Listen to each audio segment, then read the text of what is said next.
Почитувани, релевантни меѓународни истражувања и анализи, подкрепени со сведоштва, презентирани неодамна во Виена, покажуваат дека мафијата во Македонија си добила држава. И повторно, наместо одговорност за состојбата, убедуваат дека информациите од глобалната иницијатива против организираниот криминал, кои што беа пренесени од светските медиуми, Оливер Спасовски и Зоран Заев, по тоа испраќаат партиско соопштение дека се работело за измислица од ВМРО ДПМН. И внимавајте, не одговара МВР, не одговара владата, туку на соопштенијата и на пресконференцијата на ВМРО ДПМН одговара СДСМ. Извештајот е дециден, полн со анализи, наоди и цитати дека организирани криминални групи се во спрега со власта и дека уживаат политичка заштита. Извештајот ги посочува криминалните групи од селата Кондово, Грчец и Арачиново како групи кои што со знаење и помош на власта и партиски владини функционери вршат шверц и трговија со дрога, пренесуваат мигранти и организираат кражби на возила. Имаат и легални бизниси, како покритие за шверцот и можност за перење пари. И тоа го прават со знаење и со помош на власта, која, според сведоштво на полициски структури, околу 3 часот наутро, ги гасат камерите на граничните премини, а службениците мора да замижат пред камионите кои што го вршат транспортот и шверцот. И после вакви наоди и резултати од истражувањата, наместо владата и МВР се јавува СДСМ да каже дека тоа е измислица и лага.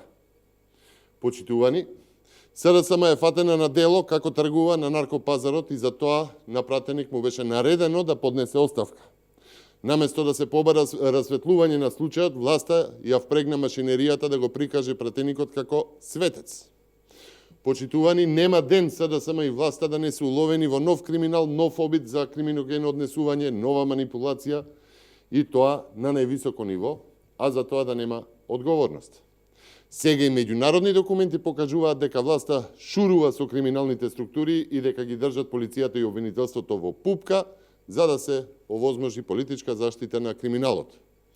МВР и основното јавно обвинителство служат само и само за политичкиот прогон врз опозицијата и неистомислениците. Криминалот по улиците цвета, а ништо не се презема. Напротив, СДСМ ослободи околу 850 осудени затвореници од затворите и ги пушти на улиците. За подсетување, само во јануари во Скопје се пријавени над 520 кражби и тешки кражби. Над 520 семејства кои што беа ограбени и травматизирани само во јануари. Повеќе од 20 кражби на ден. Од тоа, реализацијата, односно откривачката дејност на полицијата не надминува мизерни 2%. Спрегата која што открива анализата на глобалната иницијатива против организираниот криминал за политичка заштита на криминалот остава место за сомнеш дека се откриваат само и само криминалци кои што не плаќаат рекет и не соработуваат со оваа власт. Од тука, Спасовски и Заев да одговорат. Кои се политичари стојат зад криминалните групи од Грчец, Кондово и од Арачиново? Дали и кои други криминални структури уживаат политичка поддршка во замена за, да речеме, изборна поддршка и лично богатење? Кои или кои се тие што наредуваат да се гасат камерите и да се премижува на граничните премини додека се одвива нелегалниот транспорт? Дали ваквите дела се во врска со изјавата на Заев дека сопрел истрага за корупција за членови на владата? Дали делата се врзани со фотографиите и фотографираните со Заев со звучни имиња од подземјето? Дали Спасовски и конечно ќе ги расчисти низата убиства како она на Партизанска во Скопје додека убиецот на Мартин Јанушев се шета на слобода? Почитувани, државата тоне во хаос, мафијата ја води државата, криминалот цвета, додека представници на власта блескаат во очите.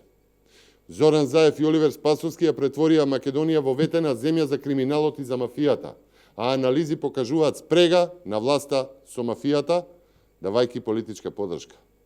Заев, Спасовски, ова е навистина срамно.